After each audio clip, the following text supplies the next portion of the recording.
So why gamification being such that effective tool for emergency managers compared to the traditional tabletop exercises? So with that, gaming provides so much more immersion and engagement. And when you look at HSEEP, the Homeland Security Exercise and Evaluation Program, the doctrine we follow, gaming is actually the highest level of discussion-based exercise before you get into actual boots on the ground, drills, functional, full-scale exercises, right?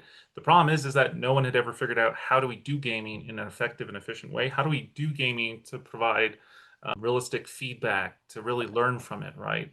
So gaming is what I spent 2 years cracking the code on and building disaster wargaming on. And as you know, the history for disaster wargaming is amazing, right? Hmm. My favorite examples, World War II, we were able to use wargaming to predict everything the Japanese would do, except for kamikazes, quoted by Admiral Nimitz.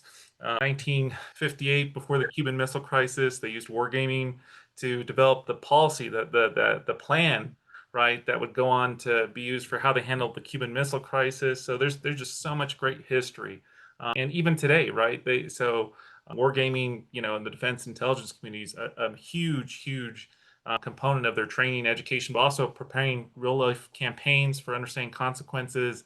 It's all about decision making, understanding the consequences from that. It's just strange that no one had ever figured out how to bring this over